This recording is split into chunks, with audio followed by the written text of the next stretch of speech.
Okay alright बच्चों, देखिए बच्चों, आज हम डिस्कशन करेंगे बेसिकली ल्यूकोट्राइन्स की फार्माकोलॉजी। देखिए, आपका प्रोस्टाग्लैंडिन का एक स्पेशल क्वेश्चन बनता है कि उसकी फार्माकोलॉजी को समझाइए। और बेसिकली ल्यूकोट्राइन, प्रोस्टाग्लैंडिन और थ्रोम्बोक्सिन, इनका अगर थ्रोम्बोक्सिन और ल्यूकोट्राइन पूछता है तो आपको पूरी फार्माकोलॉजी डिटेल, इसकी लेंदी नहीं है क्योंकि इसका एक्शन लिमिटेड होता है। तो ल्यूकोट्राइन में बेसिकली आपको ये समझना होगा कि ल्यूकोट्राइन के सिंथेसिस में हम इंपॉर्टेंटली वही पाथवे को फॉलो करते हैं जो हम प्रोस्टाग्लैंडिन में फॉलो करते हैं। अगर हम उस पर ध्यान दें तो यहाँ पे जो मेम्ब्रेन फॉस्फोलिपिड थी, कॉमन थी। मेम्ब्रेन फॉस्फोलिपिड से हमारा क्या बनता था? Arachidonic acid, right. और अरेकिडोनिक एसिड जो बनता था वो बनता था with the help of phospholipase A2, जिसको हमने लिखा है ग्रीन कलर से PLA2। अब इसके बाद के जो स्टेप थे, अगर कॉक्स एंजाइम इन्वॉल्व होता था तो हम प्रोस्टाग्लैंडिन और थ्रोम्बोक्सिन सिंथेटेज की हेल्प से थ्रोम्बोक्सिन की सिंथेसिस हेल्प करते थे, राइट, थ्रोम्बोक्सिन A2 की। तो चूंकि अगर आपका एग्जामिनेशन में ल्यूकोट्राइन का आता है तो आपको इस तरीके से यहाँ पे लॉक्स एंजाइम को दिखाना है, ताकि आपको फर्दर किसकी केवल सिंथेसिस दिखानी पड़ेगी? ल्यूकोट्राइन्स की, अगर एग्जामिनेशन में ल्यूकोट्राइन्स पूछता है। तो बेसिकली देखिए, फास्फोलाइपेज A2 के प्रेजेंस में membrane phospholipid will converted into the अराकिडोनिक acid and अराकिडोनिक acid with the help of lipooxygenase enzyme. This enzyme along with a protein called FLAP, flap protein के साथ ये एंजाइम मिलके अराकिडोनिक एसिड को कन्वर्ट करता है LTA4 में। किसमें कन्वर्ट करता है? LTA4, ल्यूकोट्राइन A4 में। बेसिकली ये फ्लैप का जो फुल फॉर्म है, this is 5 lipoxygenase, F for 5 lipoxygenase activating, A for activating, P for protein, 5 lipoxygenase activating protein along with LOX converts arachidonic acid into LTA4, and further depending on the enzyme, hydrolase enzyme will convert LTA4 into LTB4। अब यहां पे आपको ये समझने की जरूरत है कि जो ये ल्यूकोट्राइन B4 है, ये बेसिकली मेनली जो इंपॉर्टेंटली पावरफुल कीमोटैक्टिक एजेंट होता है। क्या होता है? Powerful कीमोटैक्टिक agents. कीमोटैक्टिक इस सेंस में कह रहा है कि बेसिकली अगर आपका ये कोई टिश्यू है और इस टिश्यू के इस ब्लड वेसल्स में आपके बेसिकली इस टिश्यू में यहां पे कोई इंजरी है, राइट, इस पार्ट में आपके ब्लैक कलर से इसको करते हैं ताकि आपको अच्छे से समझ में आए, ये इस पार्ट में इंजरी है।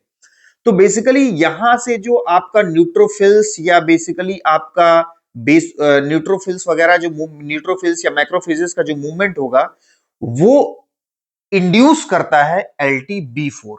तो ये जो कीमोटैक्टिक नेचर है, मींस इनका मीडिएटर्स का मोशन है toward the site of injury, इसको प्रमोट करने के लिए मेनली ल्यूकोट्राइन B4 इन्वॉल्व होता है। तो सबसे जो डिस्टिंक्ट फीचर है, यूनिक फीचर है LTB4 का, this is a powerful chemotactic agent. तो ये आपको हाईलाइट करना है यहां पे।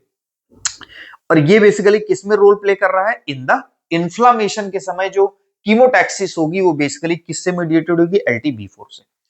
LTA4 से B4 कैसे बना? With the help of hydrolase enzyme. अब आता है LTA4 will convert into the LTC4, right? And this LTC4 कैसे कन्वर्ट होगा? This will convert from the LTA4 with under the influence of an enzyme called, किस enzyme के presence में? LTC4 synthase. और LTC4 synthase ये triplicate form में basically इस LTA4 में ऐड कराता है। क्या ऐड कराता है? Glutamate, cysteine and glycine residue. Means LTA4 से LTC4 synthase enzyme will attach glutamate, cysteine and glycine residue to the LTA4, and once LTA4 से ये तीनों रेजिड्यू जब अटैच होंगे, this LTA4 will convert it into, और ये हम कह सकते हैं कि जब ये तीनों अटैच होते हैं हम उसको बोलते हैं LTC4।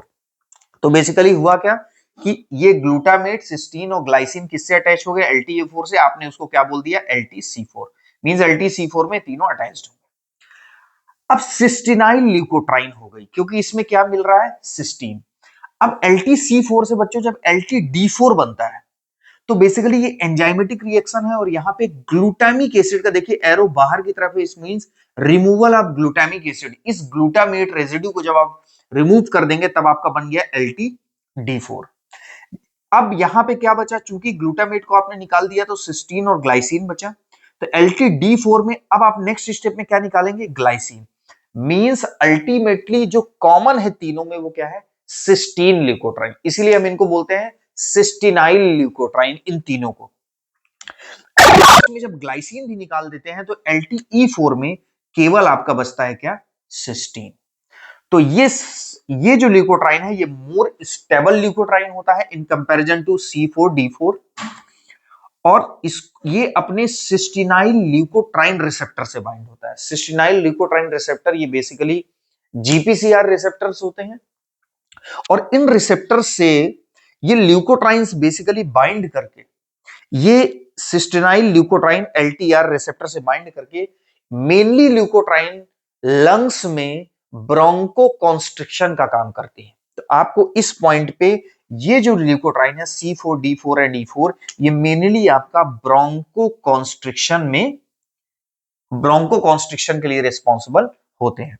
और इनको क्या बोलते हैं, slow reacting substance of anaphylaxis, SRSA। इन तीनों को हम क्या बोलते हैं, slow reacting substance of anaphylaxis. Anaphylaxis means acute allergic reaction. तो एक्यूट एलर्जिक में इंस्टेंट सडन अगर कोई एलर्जिक रिएक्शंस होता है then there will be the involvement of C4D4 and E4 leukotriene. अब बात करते हैं कि इसमें कौन सी ड्रग कहां पे एक्ट कर रही है। तो अगर हम कार्टिकोस्टेरॉइड की बात करें तो ये बेसिकली आपको इनहिबिट करेगी फास्फोलाइपेज A2 को। अब जो ड्रग फास्फोलाइपेज A2 को इनहिबिट करेगी तो फर्दर पूरा इधर लॉक्स वाले पाथवे से ल्यूकोट्राइन को इनहिबिट करेगी एंड उधर कॉक्स वाले पाथवे से प्रोस्टाग्लैंडिन एंड थ्रोम्बोक्सिन A2 को इनहिबिट करेगी। अगर हम बात करें बेसिकली जेफिरल्यूकास्ट एंड मोंटेल्यूकास्ट की, तो ये क्या करते हैं, ये जो सिस्टिनाइल ल्यूकोट्राइन रिसेप्टर से ये तीनों चीजें बाइंड हो रही हैं, मेनली ये उस रिसेप्टर के लिए ये क्या है, एंटागोनिस्ट है। मींस ये ल्यूकोट्राइन को अपने रिसेप्टर से बाइंड नहीं होने देगा और क्या नहीं होने देगा, ब्रोंको कॉन्स्ट्रिक्शन। इसीलिए हम ल्यूकोट्राइन रिसेप्टर एंटागोनिस्ट का यूज बेसिकली कहां करते हैं, अस्थमा में, ताकि वो हेल्प कर सके किसमें, ब्रोंको डायलेशन में, क्योंकि इसको अपने रिसेप्टर से बाइंड नहीं होने देगा और क्या नहीं करने देगा, ब्रोंको कॉन्स्ट्रिक्शन। तो जेफिरल्यूकास्ट या मोंटेल्यूकास्ट का एक्शन हो गया। अगर बेसिकली हम बात करें जिल्यूटॉन, तो जिल्यूटॉन ये ड्रग है, ये बेसिकली डायरेक्ट लॉक्स लाइपोऑक्सीजनेज एंजाइम को इनहिबिट करती है। तो इस तरीके से आपका ड्रग ओरिएंटेड की कौन सी ड्रग बेसिकली ल्यूकोट्राइन को डायरेक्टली इफेक्ट कर रही है, ल्यूकोट्राइन कौन सा ल्यूकोट्राइन किस तरीके से बन रहा है, C4D4 E4 में क्या डिफरेंसेस हैं, A4 से अगर B4 बना तो बेसिकली कौन सा एंजाइम इन्वॉल्व था। इस तरह का आपका सारा कॉन्सेप्ट आई थिंक क्लियर हो गया होगा। So this was all about. तो अगर आपका एग्जामिनेशन में बेसिकली आता है ल्यूकोट्राइन्स के बारे में फार्माकोलॉजी, तो आपको इस तरीके से ये रोल यहां जरूर लिखने हैं, राइट, और कौन सा ल्यूकोट्राइन किस तरीके के मूवमेंट में बेसिकली किस तरीके का रोल प्ले कर रहा है उसको आप ब्रैकेट में यहां लिख के हाईलाइट करेंगे। So this is all about the leukotrienes and their pharmacology. Thank you very much.